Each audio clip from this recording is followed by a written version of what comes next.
Shalom, everyone, and welcome to the Middle East and beyond. I'm Barry Stagner, here with Amir Sarfati, and our hope today is in this age of media misinformation to present the truth to you without any political or ideological bias or influence about the important stories happening around the world, especially as they relate to Bible prophecy. Amir, good to see you. Good to see you, Pastor Barry. I hope you're warmer than where I am right now. This is pretty cold here in Denmark. We're up for a nice speaking tour that will start tomorrow and will include a few places here in the southwest and also in the capital, Copenhagen. Well, we'll be praying for these events, that God would move mightily. Lord knows Denmark needs Jesus and all the things happening not only there, but in Europe and around the world. And Amir, why don't you this week open us up in prayer? No problem. So, Father, we thank you so much that you are the creator of this universe. You are in control of everything. Although oftentimes we lose heart, we think that things are out of control. Things are not. Lord, you allow things to happen, and things happen for a reason, for a season.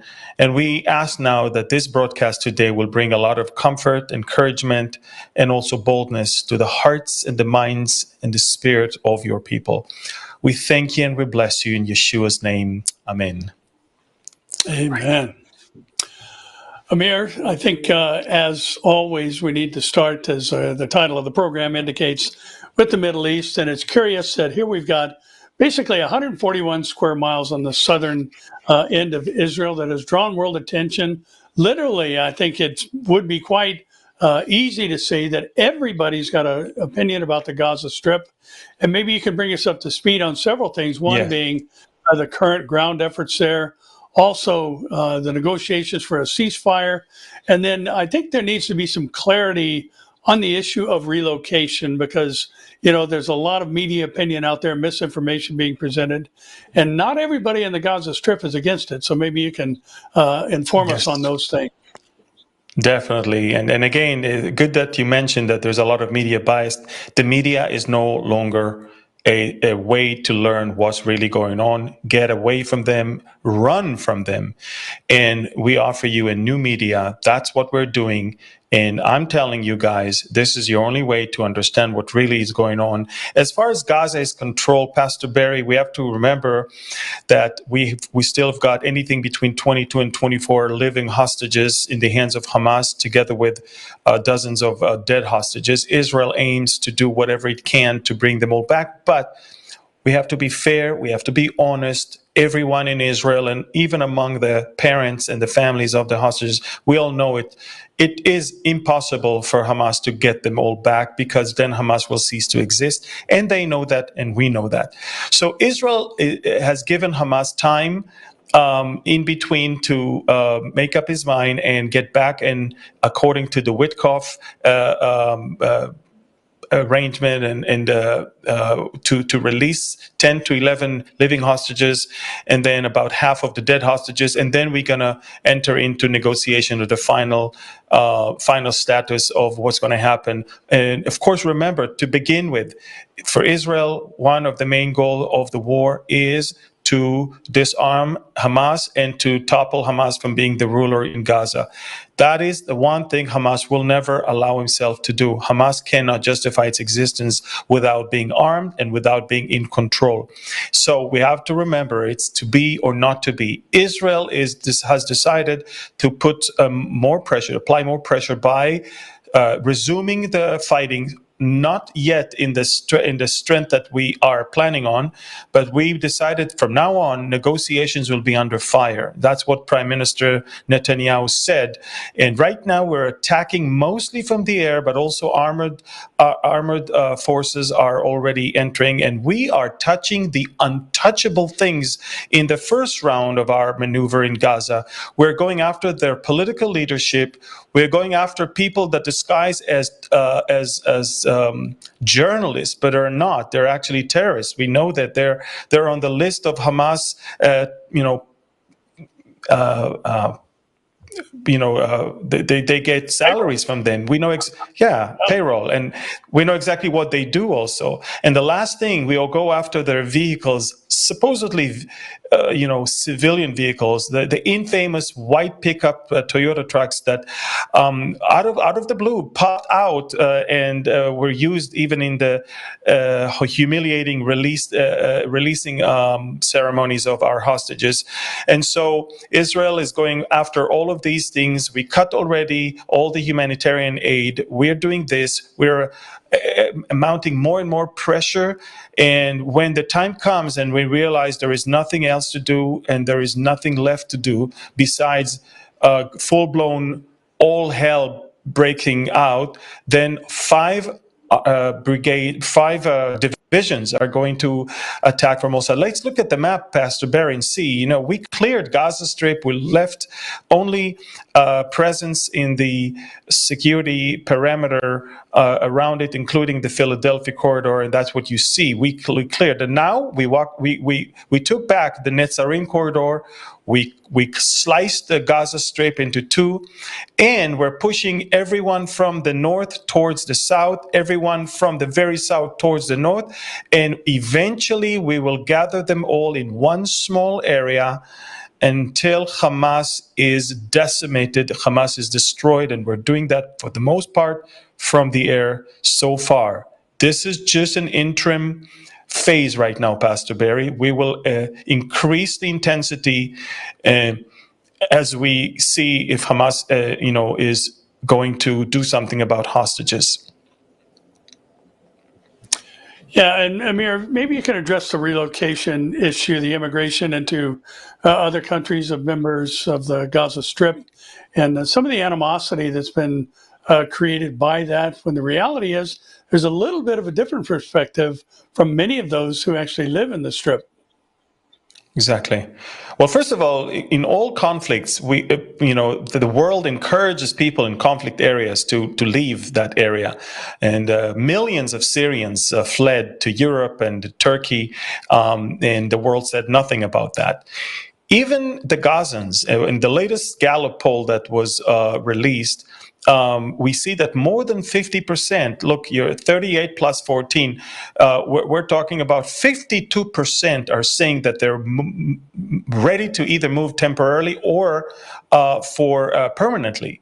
And then others, 4% more, are saying that they might stay but get the rest of their families out of Gaza. And this is just an example to how the world, decides for the Palestinians and not ask them anything. No one wants to live in Gaza, and the reason is very simple. It's uninhabitable. And it will be even more uninhabitable after this current phase where we are destroying more and more and more infrastructures, because for us, anything that Hamas is using is a terror base, whether it's a hospital, university, clinic, whether it's even a tent of displaced people. If Hamas is operating from it, we are going to destroy it.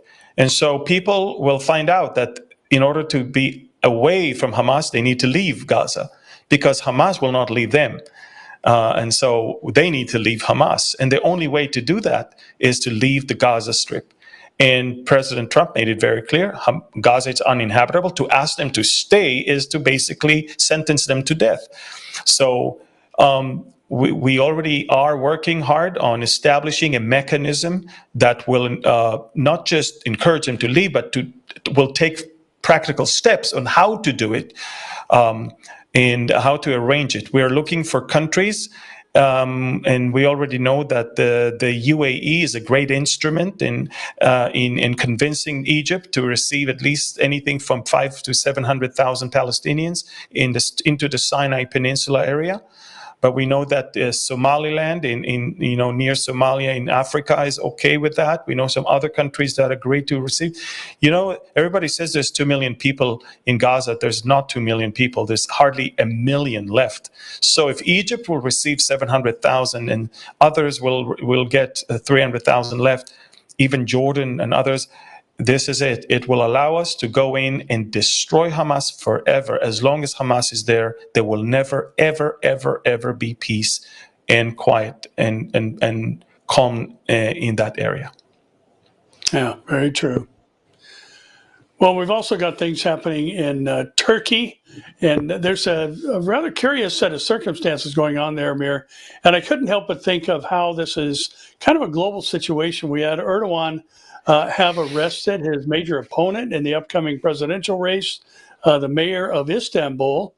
And, here we've got the unrest that's happening, much like what we've seen in the past in Iran and other countries over the people who are currently in control.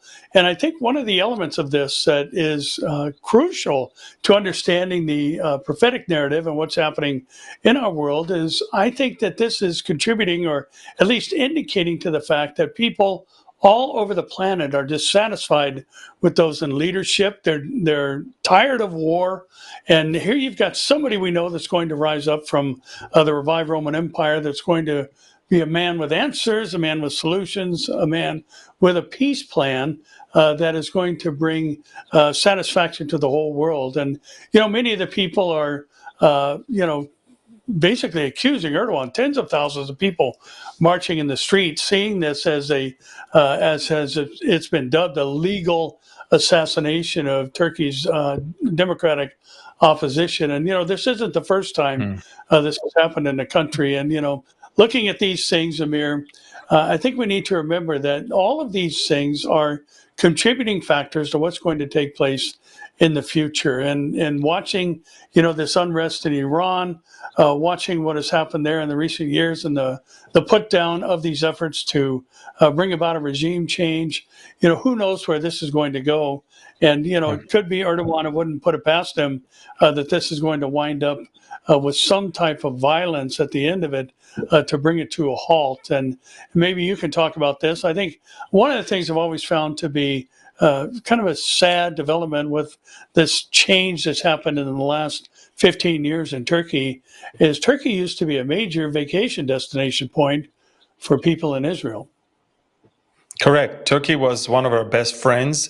Turkey was, before Erdogan was considered secular. They loved Israel. Israel collaborated with them on the levels of military intelligence, a lot of trade. And Israel helped them a lot. Ever since Erdogan was elected, remember, Erdogan is a member of the Muslim Brotherhood. And I have to say something that might sound harsh, but I will say it. The snake is not just Iran. The snake has two heads. It has Iran and it has Turkey. Two different two different opposing Islamic factions, but both of them wants to destabilize the Middle East in order to bring about the end of Israel. Make no mistake. We do not trust Turkey under Erdogan. We do not trust Turkey in its aim to expand and to bring back its glory of the Ottoman Empire. We do not, and as far as I'm concerned, they are as untrustworthy and dangerous as Iran is. Make no mistake. And as far as I'm concerned, Trump's attempts to appease Turkey and to normalize things with Turkey, I believe they're wrong. I believe he will soon see that as soon as Turkey will feel America is weak, Turkey will change gears and move towards coming up against us. Now, I don't know if Erdogan is going to be toppled or not, but whatever I know is that it's not going to get better for us. Whoever, if it's Erdogan who stays in power, and he can because he's brutally crushing all of his opponents, he already arrested in the last 48 hours at least 2,500 people. He has brutally, he sent his police to be so brutal. I mean, I have so many videos of how they treat the protesters. And these are not armed protesters. And he has the audacity to come against Israel and to call us Nazis and call Netanyahu Hitler when he is the the role model of how the Nazis used to operate in those days. But the thing is, Pastor Barry, Israel is noticing another very serious thing. A few days ago, there was an emergency meeting in the Prime Minister's office. We believe that Turkey received the green light from Syria to operate two major air bases in the northern part of Syria. And we are determined not to allow it to happen. So what Israel did in the last few days, twice, last night and the 2 nights before, we have destroyed everything that is left from the Assad regime, both airbase in Palmyra and in the Tias airbase, the T4. We destroyed the runways, we destroyed the infrastructure, we destroyed the control towers. We're very serious about not allowing the Turks to take control over these air bases and create a Ramstein type size and functionality air base in miles away from Israel. But as you know, they want to get closer and closer to us, and you and I know why. Oh, absolutely. Ezekiel 38, 39, Turkey is a major player. And Amir, I think what you said a moment ago is important in that Trump offering the potential of lifting of sanctions for Turkey, which of course would benefit them greatly. And even the ban on selling them the most advanced aircraft in the world, the F-35, is on the table in exchange for them removing the S-400 Russian missile defense system that's been installed there. And one of the offerings is to move it to a U.S. base so it doesn't have the ability to track F-35s and these other things. And I agree. I don't think the president maybe understands the role of Turkey, and we know, fortunately, what's going to happen in the future.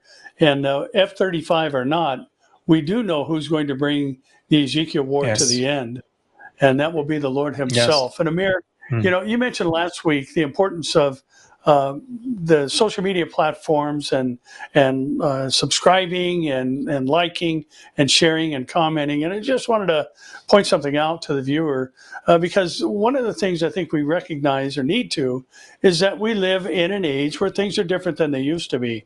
And, we're run now by algorithms, and these algorithms, we need to know how to play that game.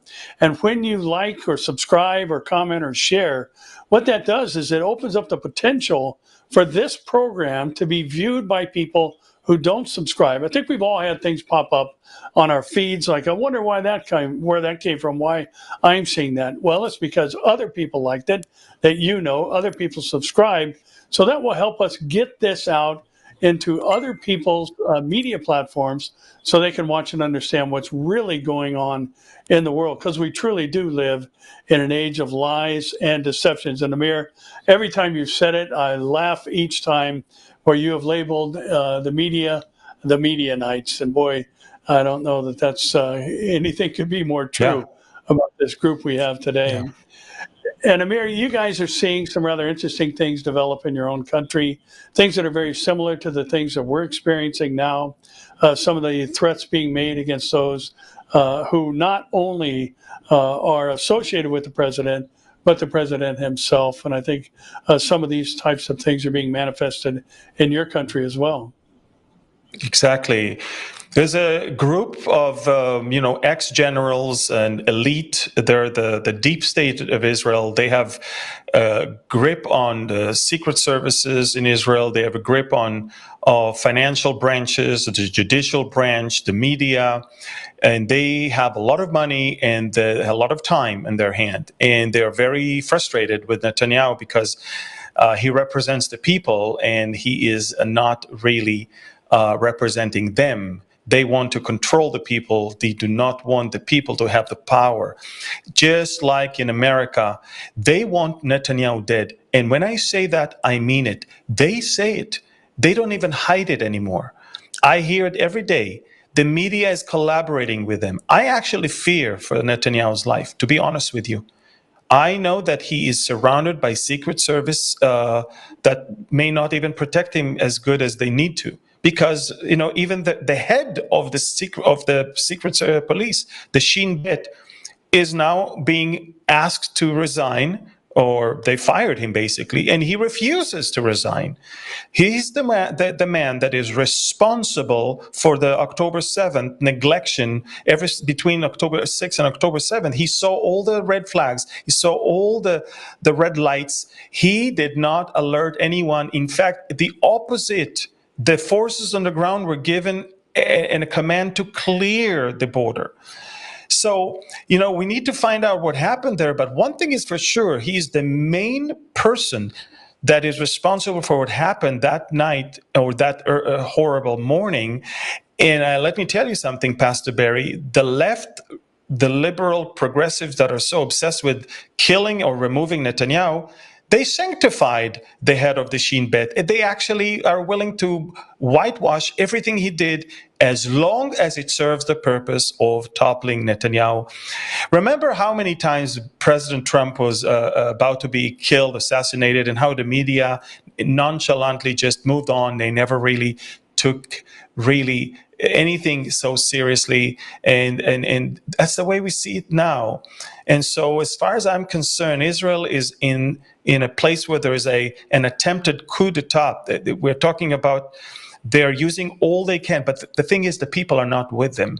The protests do not have more than a few thousand people, sometimes just a few hundreds. These are violent, brainwashed, psychotic people. And what can I tell you? I mean, we're having two different wars that we're fighting against right now. The war against 7 different fronts outside, and a war on the minds and the hearts of the Israelis to protect them from these lunatics. And they're trying to accuse Netanyahu of things he never did. They're trying to frame him and fabricate things against him or against people around him. It's not working. It's not working. So it's very sad to see that. But I will conclude what I'm saying with one thing, Pastor Barry. You just talked about the times and the seasons in which we live right now. Seeing the hatred of so many to Netanyahu and the willingness to accept anyone as long as he's out makes me understand how easily the Antichrist will be received by so many Israelis when he will rise.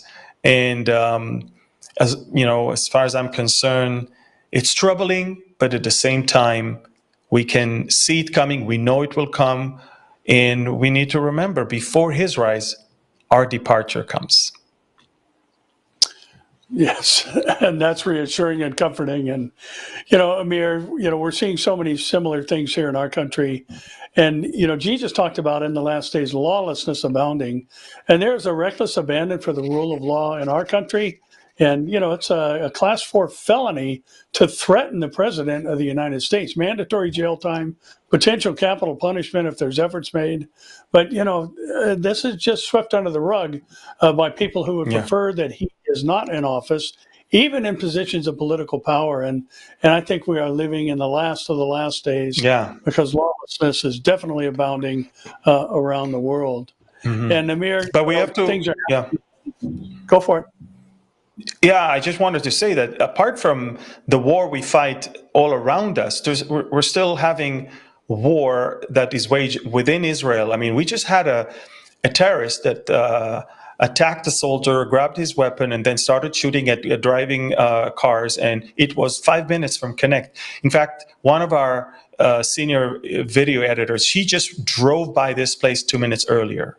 And you can see in the backdrop of where it happened, my hometown. It's just right there where I live, right there where Connect is, right there in the heart of Lower Galilee. And we are having so much to fight and so much of the real enemy to deal with.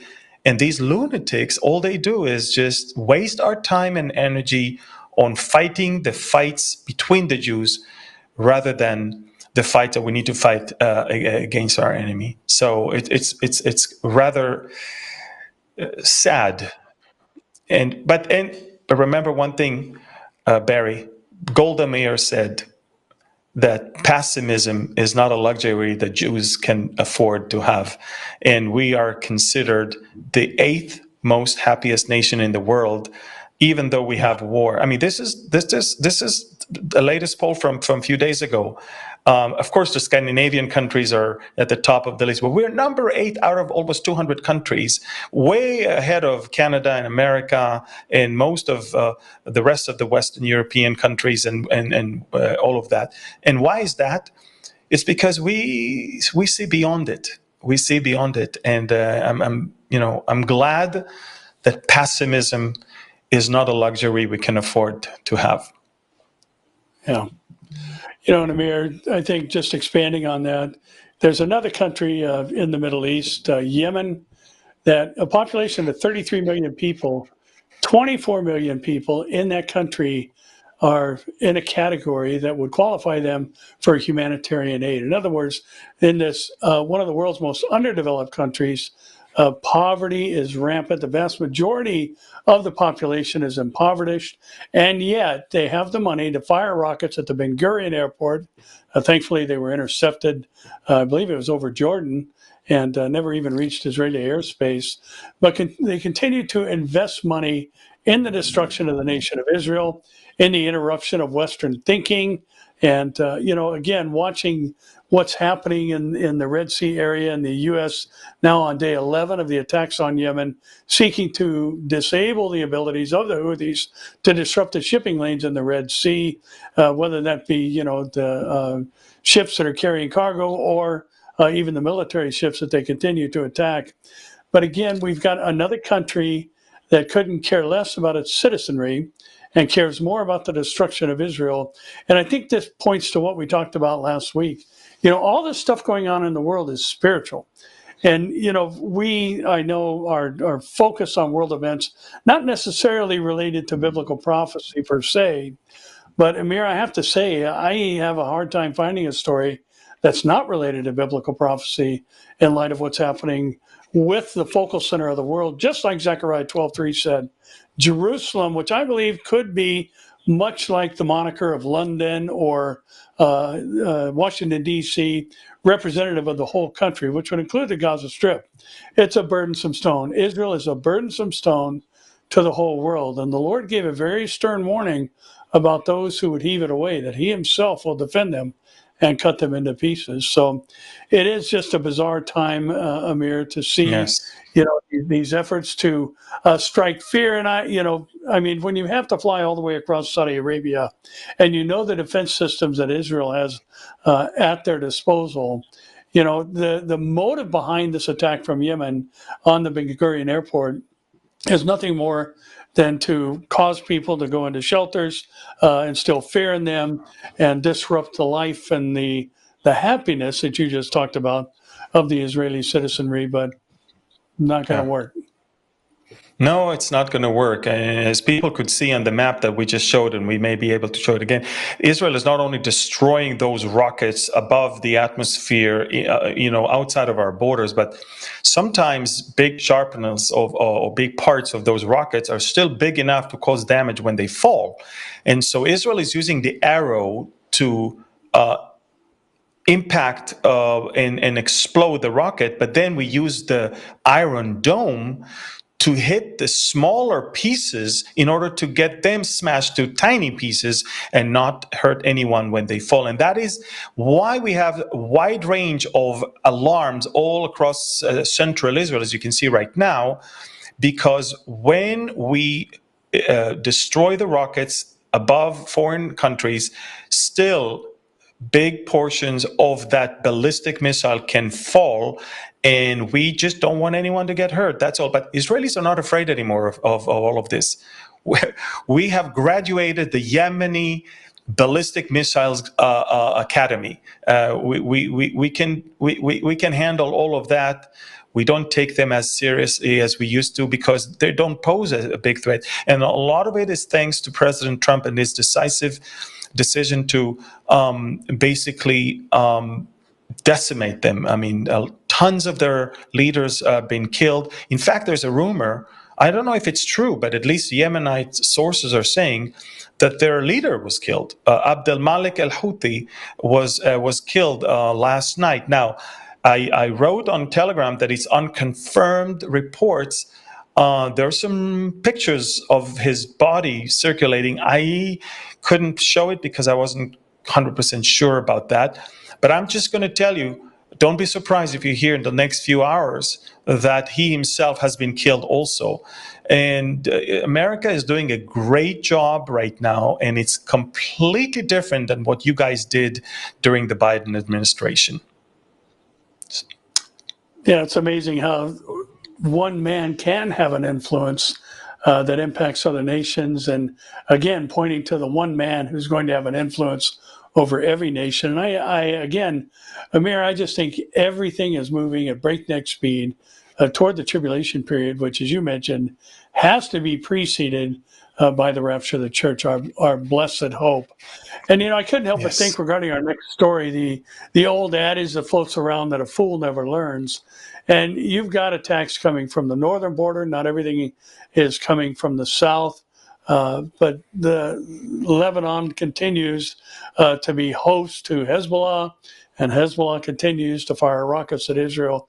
Maybe you can talk about that a little bit. Yeah. Yeah, an early Saturday morning, few rockets, in fact, 5 rockets were fired from Lebanon towards Israel, surprised the northernmost city of Metula. And of course, Israel, as you can see, is controlling 5 places and a whole strip of land in southern Lebanon. But they fired those rockets just to test us, just as they're doing now in Syria. They want to see if we're serious and if they can, because all they do all day long is plotting against us. So they fire those rockets you can see on the map.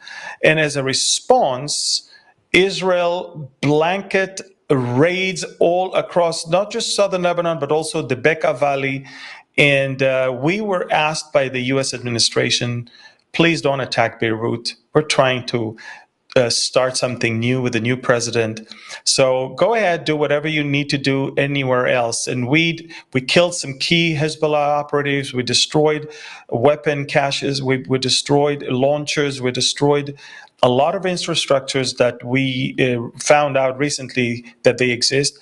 And I think that they regret from firing those 5 poor rockets that didn't even cause any damage to Israel. But we made it very clear we will not tolerate any violation of the ceasefire agreement. And as far as we're concerned, anything in southern Lebanon is under the control or the knowledge of Hezbollah. Even if it's not Hezbollah, Hezbollah knows everything that is going on there. Hezbollah turned blind eye and allowed someone else to do it, and Hezbollah has to pay the price for it. And as long as the Lebanese army is not going to disarm Hezbollah, we will have to do it. By the way, we're not the only ones that are saying that. Lebanese people are saying that. The Lebanese political figures are saying that we prefer that Israel will do that job of disarming Hezbollah. And you know why they say it? Because they don't trust their own army to do it. Because they know that their army is compromised. They know that their army is afraid of Hezbollah. It's a fear that is instilled in them for years. And so they say, you know what? The only country that is willing to do what is necessary to do in order to bring down Hezbollah is Israel. And, Prime Minister Netanyahu said in a recent interview a couple of days ago that when he looked at how Nasrallah operated and the way Nasrallah received his decisions, he actually realized that it's not Iran that is moving and shaking Hezbollah and causing Hezbollah to do things, but in many shapes and forms, it's Hezbollah that was causing Iran to do things. Nasrallah was a very, very powerful figure. His elimination is a big blow, and the elimination of all of their leaders, big blow. And now it's time to get rid of all of the weapons and all of their lower level commanders and soldiers and make them understand that it's time to pay the price and let Lebanon move forward towards normalization with Israel, because that's the only way Lebanon can flourish. If Hezbollah is weak or gone, and they have normalization or even peace agreement with Israel. And Amir, I think one of the things that we're all watching with discouragement, and we've talked about it a lot of times, is why there's no U.S. presence in Bible prophecy. And I've been reading a book on the history of, it's called the Anthropic Cosmological Principle, and it's talking about what philosophers, what scientists, and what theologians have determined the purpose of man to be in the whole of this creation. One of the things that I ran across, I actually found it to be quite surprising, is a comment by Albert Einstein, and that's a name known all over the world. And one of the things that he said much like a quote that's actually not something he actually ever said about darkness not existing. It's just the absence of light. But in line with that, what he did actually say is that evil does not exist. Evil is simply the absence of God in the human heart. And I thought, what a profound statement from this, obviously very intelligent man. And I think we're seeing, the manifestation of the absence of God, be it if somebody has another God that they have replaced the God of the Bible with, or if they've simply come up with a God of their own making and choosing. And the Barna Report is talking about, in a recent survey, that America is in need of spiritual renewal because less than half of Americans believe that God exists. And, some of the stats were very troubling. 60% of Americans do not believe that God exists. Among Americans who believe that God exists and affects lives, 38% define God as the most important element or component of their lives. 23% describe God as extremely important as a part of their lives. 18% characterize God as having a very important influence on their lives, and 14% agree that he was somewhat important in their lives, and 5% said, and these are people who believe that God exists and affects lives, only 5% of them said that God was not too important or not at all important to them. And, when we consider these things and look at what the Bible said was coming in the last days, not only the perilous times that Paul described in 2 Timothy 3, but also in 2 Timothy chapter 4, where he talked about the defection from truth. And, this is really, I think, what opens the door for evil to prevail. And I think Einstein was spot on. And I don't know what his spiritual leanings were, but obviously he believed in God. And the absence of God in the presence of the human heart allows for the existence of evil in our world. And things are growing darker and darker and darker. And the days are becoming more and more as they were in the days of Noah. Yeah. Yeah, these are shocking numbers.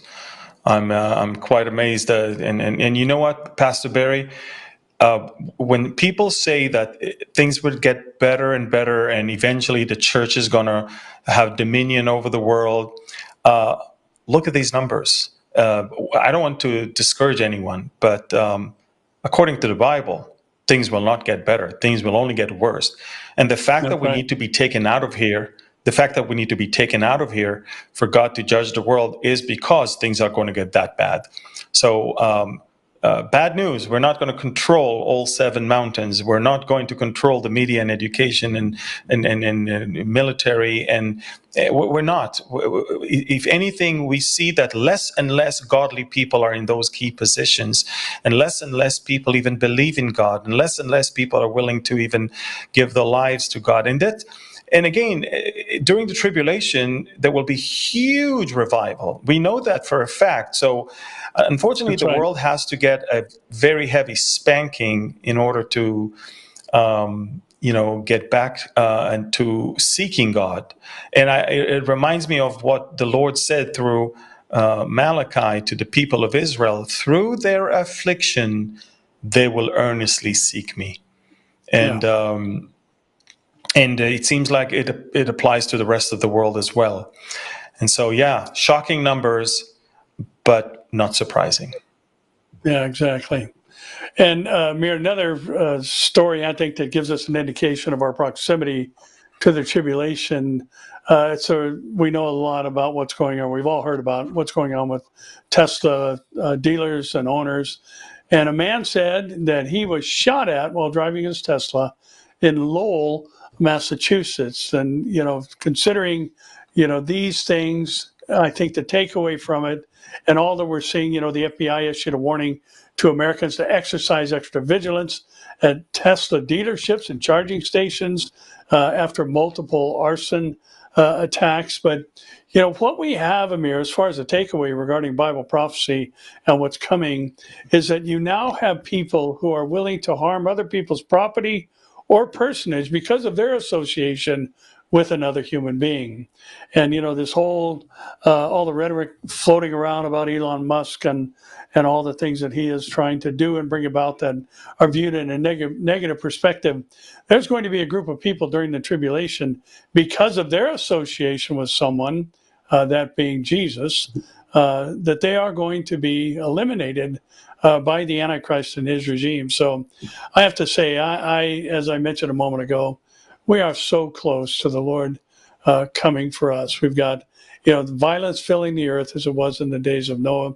Jesus talked about pestilence, and we've got that happening now. There's a story that the CDC reported that there is an urgent threat about a new fungus that has been found and spreading rapidly, and it's drug resistant on top of that. And this is what the Lord was talking about, where he mentioned in Matthew 24, 3-8, that there will be a series of things that are normal in the progression of life, but they will take on a birth pang-like progression as we near his coming for the church. And, watching these things happen, and this Candida auris, an antimicrobial resistant threat, is resistant to antifungal drugs, making it hard to treat once infection occurs. And the numbers are some 30% who have contracted this fungus by contact have died. Now, the vast majority of them had pre-existing conditions. But again, we see plagues, pestilence happening.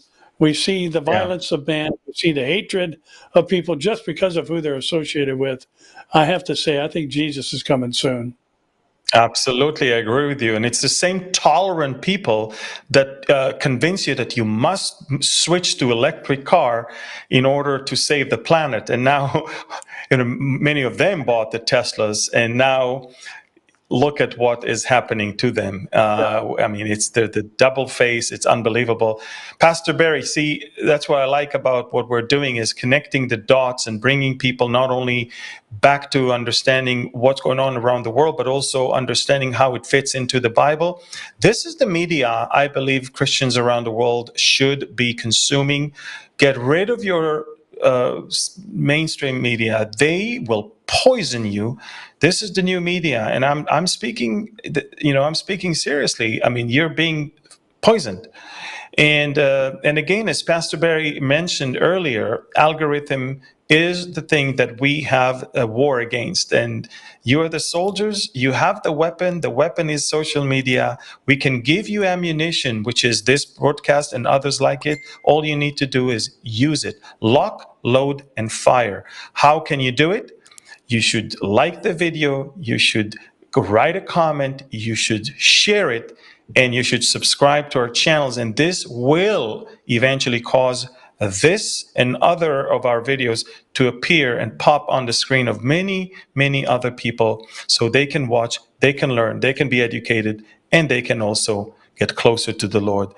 I think it's time, Pastor Barry, that we move to the Q&A.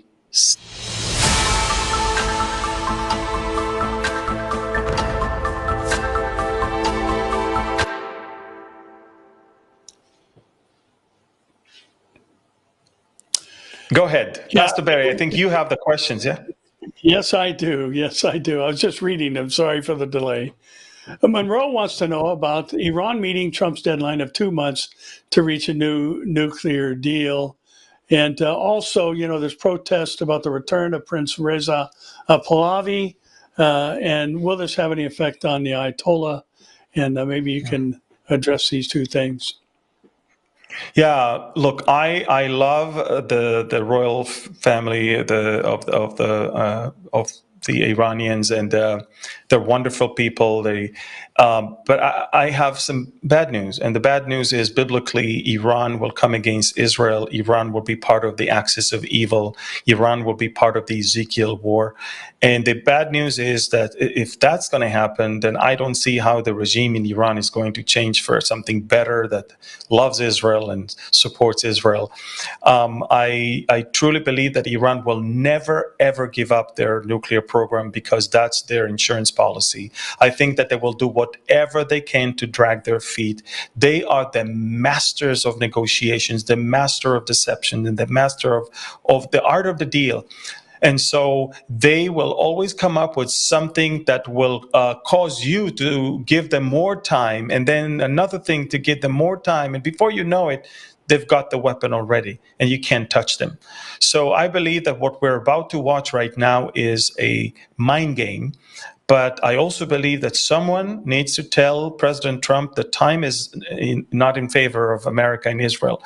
And I also need to, just as I think he's getting some bad advices regarding Turkey and Qatar, I want to believe that he's getting better advices when it comes to Iran.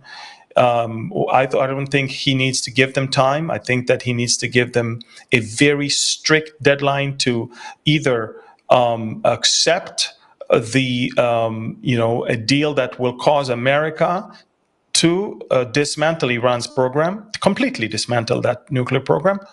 The program that is called Ahmad. It's a program. It's a military nuclear program that they've been having since the 1990s, and they halted it between 2003 2006. But that's it. They continue with it all until today. In Israel, in 2017 or 18, I think, exposed them when we brought the nuclear archive all the way to Tel Aviv, and we sent the president, the White House at that time, President Trump, copy of everything.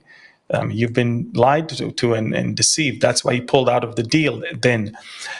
Look, they will do whatever it takes. You will never, ever convince them not to have nuclear bomb. So I don't see how anything can happen besides some military confrontation that will keep them quiet for a while until America is going to grow weak, will step down from world superpower status, and that's when Russia will make the move and join with Turkey and Iran against Israel. Yeah, Mayor, I think one of the things people need to remember is that, their claim to enrich only to the level for energy purposes is a bold-faced lie, and anybody who knows anything about it would know that, because in order to enrich uranium to where you can use it for energy, you only have to have a concentration of U-235, one of the two isotopes that make up uranium in the raw form. It's 3 to 5%. And there's all kinds of stories about how much they have at 60%, and that's a plateau that allows them to just in a very short time enrich up to 90%, which is the weapons grade. So, as far as, giving up their nuclear program, it's too late. They're already at a place where they could just in a couple of weeks have a 90% enrichment. Remember, every hour that passes, the centrifuges still spin. Just remember that. Yep. And Amir, there's some players that are also mentioned in the Ezekiel war scenario, but they aren't in the adversarial position, but they are in the protest position. And that is mainly Sheba Dedan, which is modern-day Saudi Arabia geographically. And Larry wants to know, whose side is Saudi Arabia on?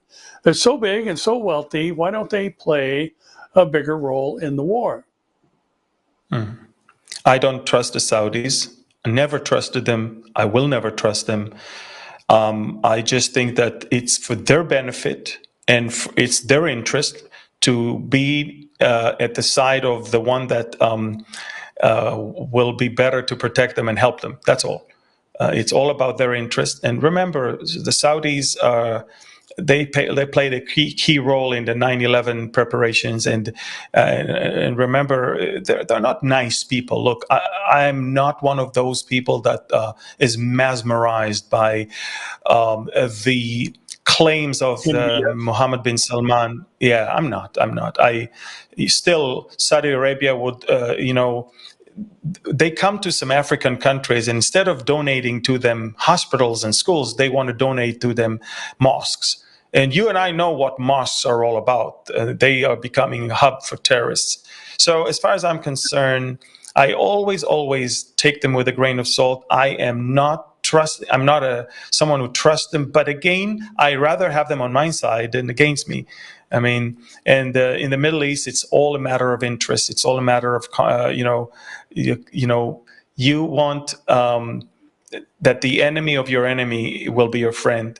And that's it. And so that's what it is. Unlike, by the way, the UAE, which have already proved to all of us that they are against the Muslim Brotherhood, and they're against the anti-Semitism, and they will not tolerate any teaching like that in their schools or any preaching like that in their mosques. And they're producing the best ambassadors. Look, I'm not for Islam, but the best ambassadors for Islam are from the UAE. And just so you know, so I'm just saying, as far as I'm concerned, if there is one country in the entire region of the Arabian Peninsula that I am, in favor of, and I have no problems being there and walking there and feeling very safe there, is the UAE. Yeah, Amir, I think what people don't often realize is the reason that there are diplomatic overtures toward Israel by the Saudis is because of the shared animosity for the Iranians. So you've got a Sunni nation and Shia nation, and both have an eschatology, both want to put the caliph in position and have a global caliphate with their brand of Islam in charge. And really, that's the heart behind these efforts on the Saudis' part. Vicky wants to know, Amir, when is the next election in Israel? Will Netanyahu be able to remain in power? We kind of addressed that earlier, but maybe you can at least give an update on when something potentially could happen. Well, just a few hours ago, Netanyahu secured a smooth completion of his term by securing a vote for the budget of 2025-2026. He basically passed it in the government first and then in the parliament, although the crazy leftists tried to block physically the entrance to the parliament, but they failed. The budget passed, and there is no fear that his government will be toppled by a no confidence vote. The fear was that maybe the budget will not pass and that it will immediately topple the government, but that, of course, hasn't happened. I believe that Netanyahu can finish his term by the end of 2026, and early 2027, there can be elections. As far as I'm concerned, the left cannot wait. They cannot wait. They want him out now. And a lot of them are using the families of the hostages. They're using it. They're using that card, and they're saying, oh, he wants to kill the hostages, keep them there. But when you ask them, what if all the hostages are back, but Netanyahu stays prime minister for 5 more years? Then they'll tell you the truth. They'll tell you, okay, no, then keep the hostages in Gaza. They said that live on radio. So I'm just telling you that it's all about hatred towards Netanyahu. It has nothing to do with the hostages, just like it was never about anything else. They don't really think that he is corrupt. They just framed him in order to kick him out. And it's the same old thing. They called it, the judicial reform, which now every Israeli understands we need to have. The judicial reform was framed as a revolution, the end of democracy, and they really caused fear among many Israelis. And now everybody understands it was a hoax, and it was all political. So I think Netanyahu secured his way all the way until the end of his term this time. And again, it's a great timing for this question because he just passed the budget vote in the parliament a few hours ago. Amir, Keith is asking if oil plays a role in the current conflict in the Middle East, and will oil be the spoils that the nations come for? And I think what's implied there is in the Ezekiel invasion. And, obviously the U.S. involvement there with the Houthis in Yemen, and that is to keep the shipping lanes open. And here you've got, this region of the world where most of the oil comes from, and that's shipped all over the planet. And so therefore, without question, what the U.S. is doing, their involvement, is to keep oil prices from being destabilized, and seeing what happened under the previous administration happen again, where you've got these huge gas prices. We were touching on $7 here per gallon in the U.S. there for a while. And Amir, the second part of the question maybe you can address is, is oil the motivation for the invasion of the nations from the north into Israel? Well, we don't have much oil, but we do have much natural gas. So in our case, I believe it is energy, but it's probably not liquid oil, it's just natural gas. And yeah, so I totally believe that it is energy. I believe that that's the hook in the jaws of Russia to come down and to try to take booty and spoils. And I believe that for other reasons, Iran and Turkey will join them. And so, I mean, Iran doesn't need our gas, nor does Turkey. They want something else. But for Russia, this is it. So yes, I believe it will play a significant role in, the reason and the timing of that war. And just another final question, I think, Amir. Karen is asking about the Muslim Brotherhood. We know they were established, I think it was 1925, in Egypt, largely Sunni Muslim country, and they have a very anti-Western culture mentality. And, the question I think that you could address that she asked on the second part was about, is the Muslim Brotherhood a terrorist-based group? Yes, it is. And that's why it's banned by all countries in the Middle East, except of, drum rolls, can you guess, which is the only country in the Middle East that is a democracy that is not outlawing the Muslim Brotherhood? It's There's only Israel. one democracy Believe in the Middle East. Exactly. And we're the only country that foolishly is still having them somehow accepted. And in the last government, the government of change, they were even part of the coalition, God forbid. But all countries, including Egypt, where they were born, ban them now. They all understand these are dangerous people. And the only country that is now actively allowing them to not just be there but rule is Turkey. Erdogan is Muslim Brotherhood. So that's what we have right now. I believe they're terrorists. I believe they have murderous ideology. I believe they definitely want Israel to be wiped out. And that is why I'm telling you, Erdogan is as dangerous as the Iranian Ayatollahs. Each has his own eschatological agenda, but both see that Israel has to be eliminated. Yeah. Well, thankfully, we know that's not going to happen. Exactly. And there is a God who fights for Israel, who neither sleeps nor slumbers. And for that, we are grateful. So, Amir, as we end the program, as we end every conference together, would you close us up with the Aaronic blessing in Hebrew? And I'll close in Greek, in English. In English. And as we do that, I want to remind everyone, just remember, please share this video with as many as you can. All right. יברכך אדוני וישמרך, יאר אדוני פניו אליך ויחונך, יישא אדוני פניו אליך וישם לך שלום.